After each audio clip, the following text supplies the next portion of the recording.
Okay, it's going to be a review of the Royal Rumble 2025. Overall, I was really happy with the show. I really enjoyed it. It was really the winner of the men's Rumble. I got to say that's the most unpredictable, ending to a Rumble ever. Even when it got down to the last three, I was still like Jey Uso probably would have been my last pick, once it came down to Cena, Logan, and Jey Uso. But I'm happy for Jey Uso. I know some people are going to have mixed feelings on it because of the WrestleMania card. I don't think, Jey Uso was on anybody's radar, especially, after just seeing the match with Gunther. But it looks like Gunther might still be a possibility. It doesn't seem. Now, I know at the press conference, someone asked him, who are you going to take on, Cody or Gunther? He just said he'd like to have another shot at Gunther. It still seems like it's somewhat up in the air, but it feels like he's leaning towards Gunther. So, but we'll get down to it in a second. Yeah, I mean, I was worried about the women going first. I disagree with it at the time.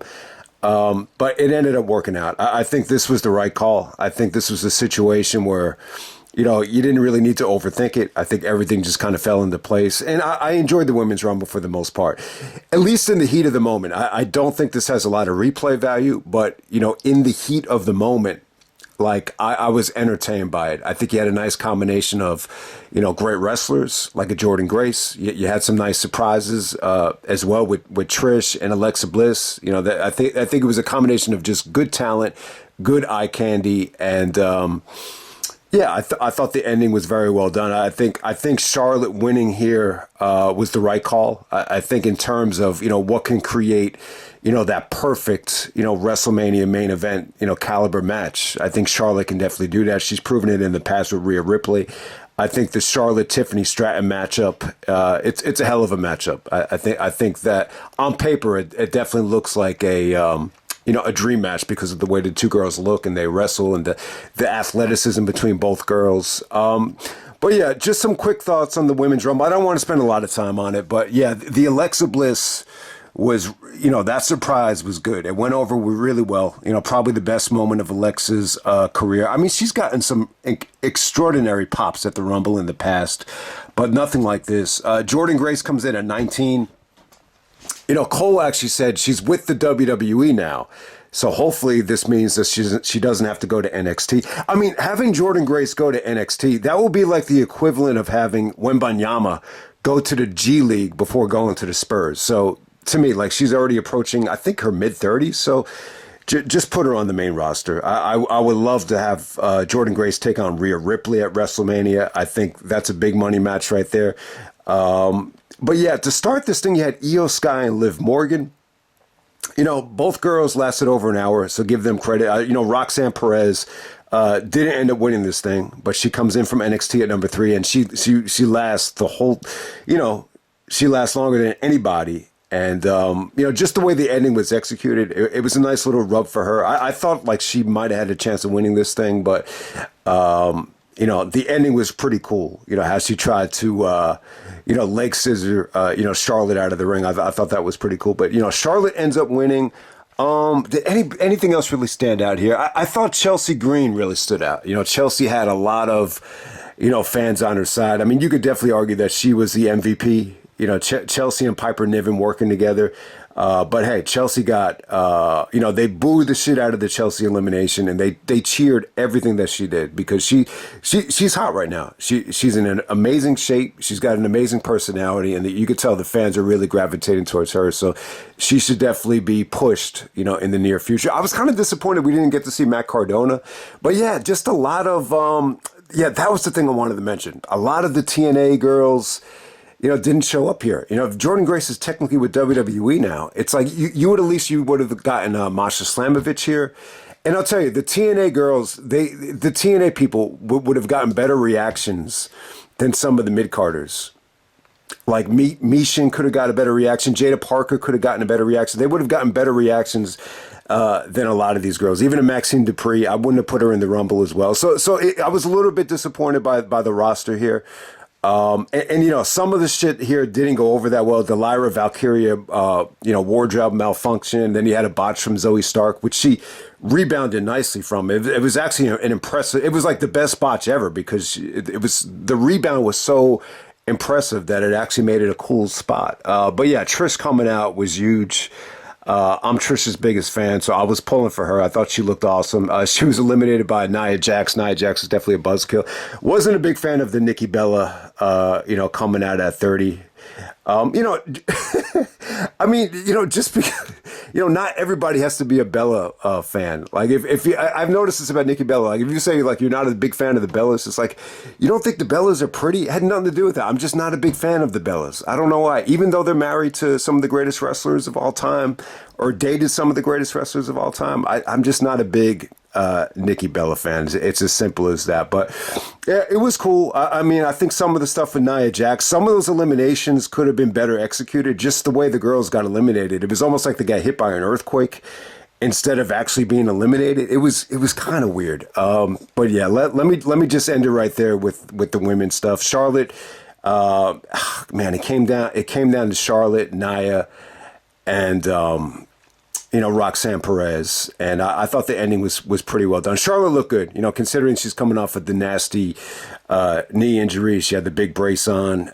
She's definitely, she's maintained, that amazing physique, and yeah, she looks ready. It doesn't look like it affected her mobility and her coordination at all. I thought she looked awesome. So Charlotte wins. I think the first woman to ever win 2 Royal Rumbles. So, not even Ric Flair could say that. So that's pretty cool. Okay, next up we have, man, I was really looking forward to this. And it's really hard, to summarize this match right here because, it's the biggest match maybe ever of some of these guys' careers who we've been watching for almost 20 years now. And it definitely felt like the biggest match that they've had, especially like Shelley and Sabin, and even Gargano. I think Tommaso's had bigger matches than this, in NXT, but it still felt like it was a buffer match. This just felt like it was a bridge, to get to the championship match. And I was really disappointed with the crowd reaction. I think the indie marks, or whatever you want to call them, the independent wrestling diehard fans, or the non-WWE fans didn't really come out to support these guys. So I was a little bit disappointed by it. They go 2 out of 3 falls, though. I thought it was good. I think it was good. It just, this is the type of match where you could just tell the crowd really wasn't that into it. Like if you were at a party, this is the type of match where people would go back on their phones. So that kind of annoyed the shit out of me that, it wasn't given the respect that it deserved. I thought it was good, though. And I want to give credit to the commentary, especially Cole. Like if you notice, they tried to keep people engaged by like laser sharp commentary here, especially on the bootleg. So they did what, sometimes in football you do like a bootleg play where you fake the handoff and you throw the pass. So they did like a bootleg tag here, and you don't even notice it, and none of the crowd noticed it either. And it was a really cool spot. But they, I think Gargano did the fake tag to Tommaso. Or Tommaso tried to tag in Gargano, and it was a fake. So, so eventually Tommaso hit the big running leg, and, he was still legal, and Shelley didn't even realize it. So that was the first fall right there. So good. I mean, I thought that was good. That was out of the box. It was different. The second fall was good. Ended up with the, machine guns, hitting their big splash, to tie this thing up.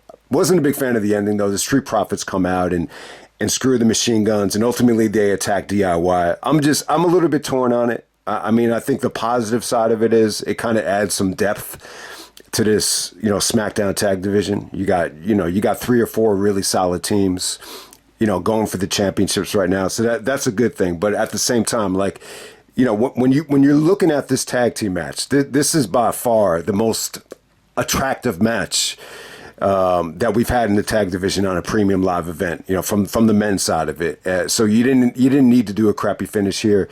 I think these 2 tag teams deserved, the chance to just kind of, do their thing. But this is a rough spot to be in. So if you want to argue that, you wanted to kind of use this spot, to kind of create some tension going into WrestleMania, whatever they're going to do there, maybe a 3-way tag.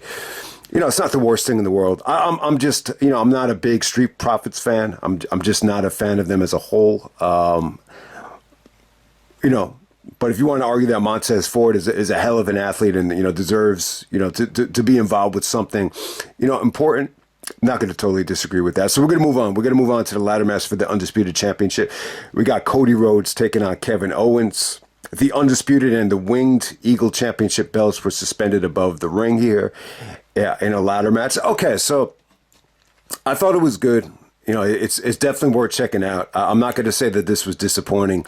Is it better than Kevin's ladder matches against Sami Zayn from PWG and ROH? I would say no. Is it even better than Cody's ladder match against Sami, which was Cody's last AEW match? Probably not. Probably not as exciting as that. I think there were a couple things that held us back. I still think they had a rough time following the Women's Rumble. And this is why I was just in favor of the women just going last, on this show. Well, actually, I was in favor of Kevin and Cody, following the women, which would have been tough. But hey, I think it was a great effort between both guys. I think what really hurt the match for me, trying to think here, it was a little bit slow. It was a little bit more of a brawl in the beginning. It kind of felt like they brought a lot of ladders into the ring, and I just feel like when the ring was filled with way too many ladders, it just felt a little bit a little bit crowded, and it just didn't flow as well as I would have hoped to. But at the same time, there was some incredible bumps here. I think there were so many big time bumps. And a little bit of creativity too. I forgot about Cody breaking off a piece of the ladder stair and using it as a weapon. Wade Barrett's on commentary, so they reminded us that Wade actually did that to Cody at, I guess it was Money in the Bank. Was it Money in the Bank 2011? Which is a long time ago, but it was cool that they paid tribute to Wade, for the idea there. I thought that was cool. That came into play. I think he had good tension throughout this thing. Cody kind of, had a mentality here of he just wanted to end this thing. I thought there might have been like a code of honor, but Cody just wanted to kind of rub it in Kevin Owens' face, that he won this match and that he dominated him. I mean, that's just how it kind of came off here. But it got bloody. Kevin got a little bit, juiced up towards the end. Sami Zayn comes out and, doesn't choose a side. He's kind of just checking on both guys. So this doesn't really set up, Sami Zayn, turning on Kevin or helping Kevin. He was just kind of neutral. So it really didn't do anything to progress that story. But I'll tell you, there were some incredible bumps here. Kevin with the fisherman's pile driver or the fisherman's buster on the ladder was pretty damn cool. And, obviously the ending, Kevin tries to, he teases doing that package pile driver through the ladder, which he did to the Briscoes at the Ladder War. So, I mean,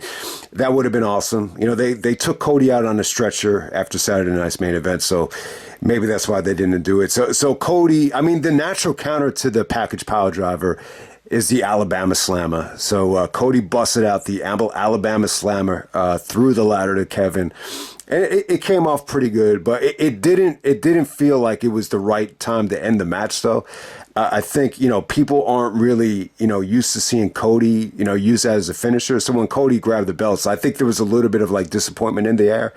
But it was cool, though. I mean, you almost forget that Cody and Bob Holly used to team up before Cody, joined, who did he join? I guess he joined Ted DiBiase, after he turned on Hardcore Holly. So it's a little bit of a, homage, to Cody's former tag team partner there. But yeah, I thought it was good. I think in terms of a rating, it's like, it's like borderline 3 3/4, to 4 stars. It's like a soft 4-star, but it's, it felt like it had a lot of stuff working against it. I can't even say that this is, anywhere near as good as I thought it could have been.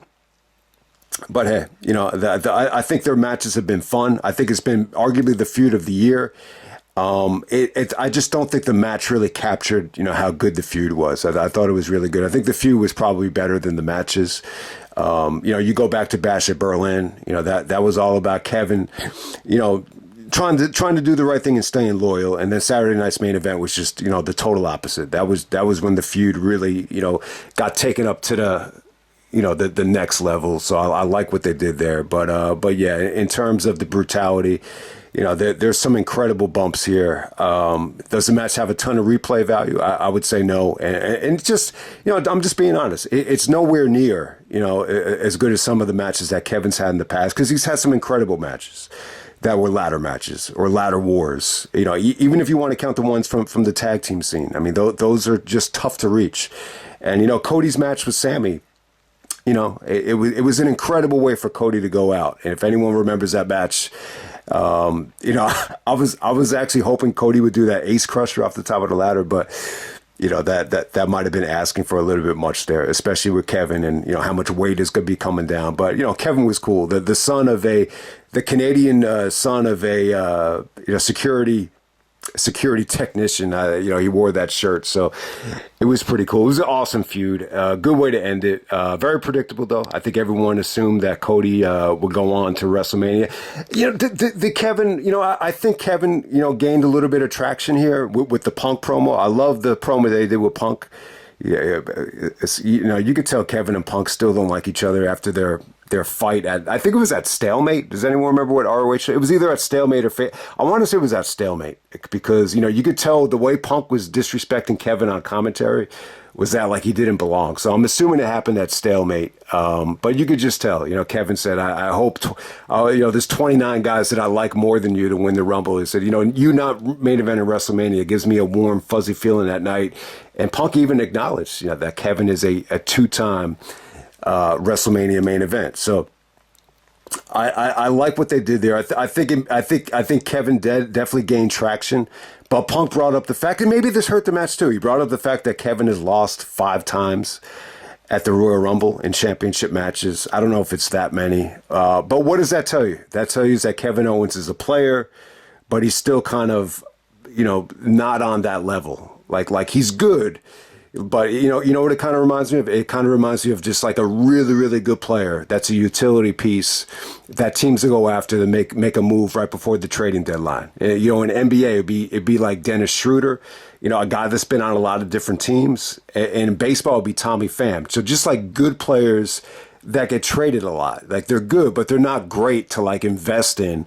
You know, it'll give a big time contract too where they're untradeable. So I think that's kind of where Kevin is right now. But hey, I'm going to look past that and just say it's a hell of an accomplishment that Kevin has, you know, consistently been in big time matches at the Rumble. I was kind of hoping this would main event for his sake and his legacy, because only a few guys could ever say that they followed the Royal Rumble and main evented it. And then we're moving on to the men's Royal Rumble match, man. I thought it was awesome, man. I mean, it was really good. I would say this. I think. And, you know, it probably was the right call. I think, you know, the whole show, the crowd reaction thing, it wasn't a problem this year like it was with other years. So, you know, it would have been extremely difficult to follow this. My point was that I just didn't really care about the rest of the card because I knew they were going to use the tag match as a bridge no matter what. You knew Cody was going to retain no matter what. You know, the women's Rumble, I could have lived with that going last. So I'm just saying, I think if this had went first, I think this would have easily been in the discussion for best Royal Rumble match ever. You know, in the heat of the moment, it was still awesome. I just don't know if it's going to have the replay value that people are going to want, you know, to put this in the same realm as, you know, 1992, you know, 2001, 2004, any of those great Royal Rumble matches.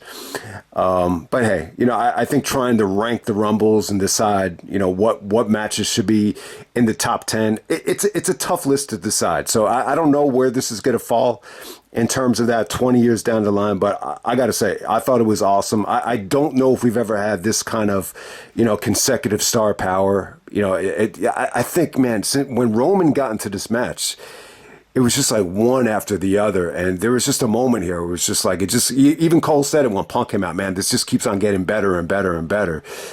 So yeah, I think you had, you know, probably the best stretch in Rumble history, like from Roman to Punk. Like it was friggin' awesome. But to start this thing, you have Rey Mysterio and Penta. So they start out with the Night's Dream match right there. Gable comes out at 3. Yeah, Kurt was actually in the front row as well as RVD. So yeah, Kurt must have been proud of Chad Gable. He looked awesome here. He represented quite well. Like the Germans to Otis looked awesome. Carmelo comes out at 4. Carmelo looked incredibly athletic. This just looked like a different level of athleticism when Carmelo and Chad and Braun were out there. I mean, I thought it was awesome. Braun Breaker comes in at 7. So MVP, I'm going to say this. And I know like the star power is really the story of this match, but the MVP of this match. I'm going to say it's between Braun Breaker and Fatu. I mean, Jesus Christ, Fatu was a fucking beast out there. A man that he got over. The fans started chanting Fatu, what on some of his big eliminations here, and that spot on the Miz, like he really got over after that when he countered the Miz's springboard into the Samoan drop. That was an awesome spot for Fatu. But yeah, even before we get to that though, Tozawa actually gets attacked by Carmelo actually, and Triple H is right there, and he's kind of catering to Tozawa, and they bring in Aisho Speed, who just happens to be there. So Speed goes in at number 8. And it was a lot of fun. I got to say, the Braun Breaker spear to Speed was awesome. And then Otis follows it up with the fallaway slam to take him out. So, yeah, that was pretty cool. It was entertaining. I just hope he's okay. Some of these Breaker spears look nasty, though, like coming down on the neck and especially the Roman on the ribs. Like they look pretty bad. Sheamus comes in at number 9. Eventually he's eliminated by Roman. Okay, so we got Fatu at 12. Fatu just had an incredible performance. He gets eliminated by Strowman. So, they bring out Strowman towards the end, but, you needed someone believable to take out Fatu, so that worked out well. Kaiser's in there for a cup of coffee. They were debating whether that broke Santino's record. I guess it didn't. The Miz comes in at 14. Joe Henry comes in at 15, which is good. This is one of the better reactions, I think, of the night. And, he showed a lot of charisma. The fans were singing the song. Everything was going well. And I think if you look at it, you see the way Sheamus is looking at Hendry while he's taking everybody out. He's just kind of, Sheamus's reaction to Hendry was funny. But, yeah, he kind of gets, his momentum kind of dies out because of Fatu. And then Cole kind of buries TNA. He's like, yeah, Joe, this is a different world. He's like, thanks for coming, but this is a different world. So, and I was a little bit disappointed with the lack of TNA guys. I know some people were hoping for the Hardys.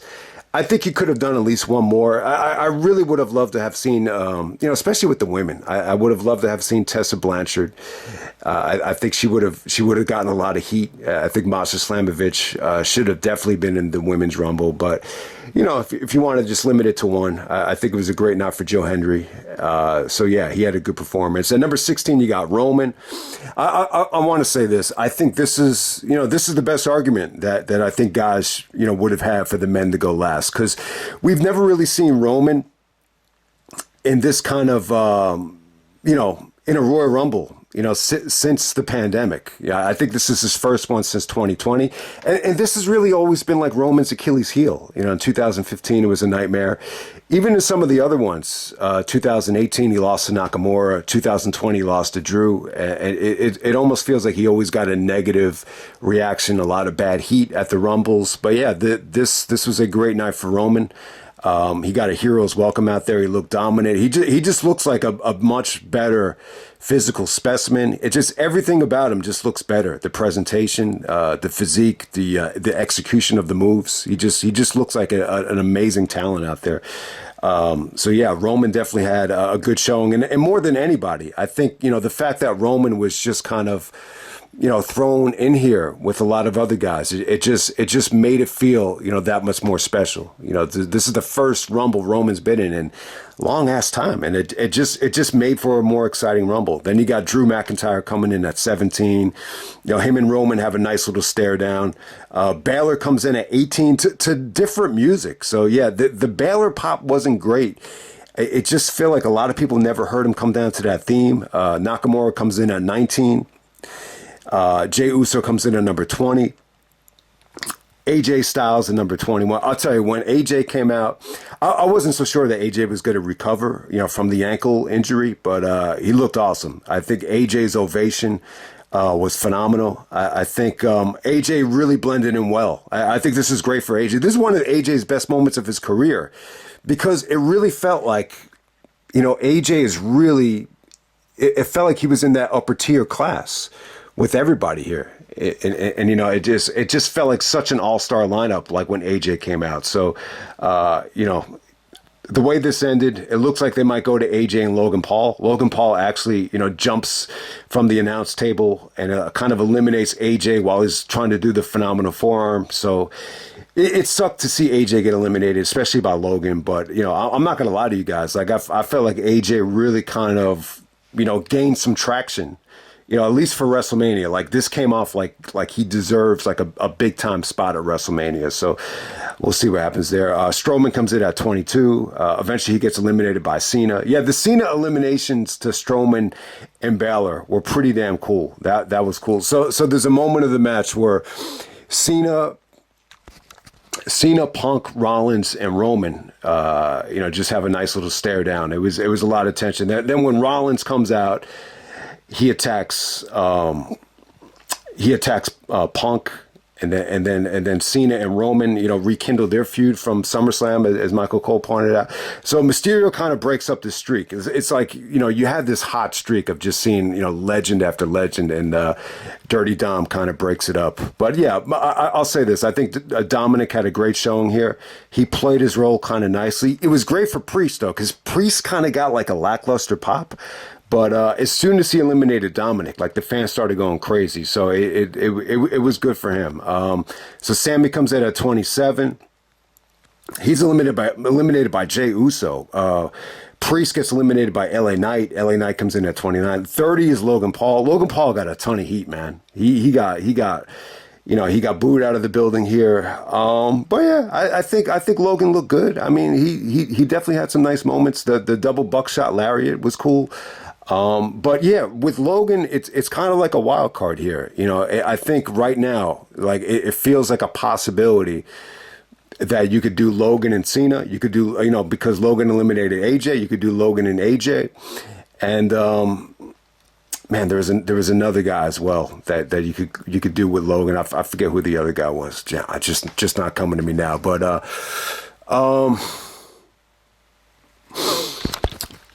so I was a little bit disappointed when Punk got eliminated. I got to say I was a little bit shocked. But when you really think about it, this whole favor thing, and I feel like an idiot for not thinking about it, because this whole favor thing really is probably going to come into play, this WrestleMania season. And you would just think that the favor would be that Heyman is going to let Punk in the main event of WrestleMania somehow. I don't know how this is going to play out. The way this was booked, it feels like it's going to be Rollins, Roman, and Punk at WrestleMania. And you say to yourself, well, doesn't a championship have to be involved? It feels like it's going to be a number one contenders match in the main event of night one, and then maybe the winner takes on whoever in night two. There's a lot to talk about here. I mean, you're going to give yourself a headache by thinking about the possibilities here. But just the way this was booked here, it really looked like Rollins and Roman. There was a lot of disgust between them. Cole was talking about that Indiana. This is the scene of where the Shield broke up and where the Shield reunited. So, Rollins was just really like vicious towards Roman, even kind of jawing at him like, you don't deserve another WrestleMania main event, blah, blah, blah, blah, blah. And yeah, there's a great elimination here, where you got Rollins and Roman just kind of, holding on to each other. Punk actually dumps them both out. Oh yeah, that Punk is the other guy. So Logan actually eliminates Punk. And it's just like, yeah, it's Logan Paul that eliminates Punk. So yeah, that will be another possibility. Who knows? Maybe they do Logan Paul and CM Punk. I think that would suck. I mean, that, you would think that can't be the main event, so I'm sure Punk wouldn't be happy about that. But overall, I think Punk was happy that Jey Uso won this thing. I think this kind of felt like Punk is really in the same class as Cena, Roman, and Seth, and AJ. It just feels like there's like all these guys just competing for that spot. So I'm pretty sure that Punk was cool with not winning this thing. I'm sure there's going to be another way where he could find his way into it. But yeah, I mean, this aftermath, after Punk gets eliminated, Rollins is just flipping out of frustration, curb stomping Roman. He curb stomped Roman twice, the second time on the steel steps. And then, him and Punk are brawling. And, Punk even looked like he wanted to swing at Heyman. So Rollins gives Heyman the finger. So yeah, this was really, really, really good stuff. I just think it really kind of made you want to see a triple threat. But who knows? I mean, who knows, what direction they're going to go in, with this thing. I mean, with Elimination Chamber, I mean, you never know. You never know. But hey, once it came down to Jey Uso, So it comes down to Jey Uso, Logan Paul, and Cena. I mean, if you told me that this was the three guys remaining, I would have said, oh, okay, Cena's got to win this thing. I mean, there's no other way around it. I mean, Jey Uso just came up short against Gunther. And so if you were to ask me at this time, at the end of this thing, like, I think Cena would have been most likely. I would say Logan Paul would have been second most likely, because you never know. That Netflix has invested a lot in, his brother with the Tyson fight, obviously. And, they moved Logan Paul to Raw. I'm assuming Netflix probably wanted him. So I figured you never know. I mean, just the way they were booking Logan here, he was booked like he was going to win this thing, coming out at number 30, eliminating AJ, eliminating Punk.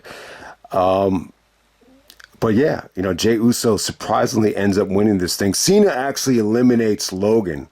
So that definitely still opens the door for the Cena-Logan possibility, which, I think is highly likely if Cena doesn't win the Elimination Chamber. So yeah, it comes down to Cena and Jey Uso. And it was kind of weird. You had a Let's Go Cena chant, and it felt like there was supposed to be Cena sucks chants like right after it. And they never really came. So I would say the fans were still more gravitating towards Cena.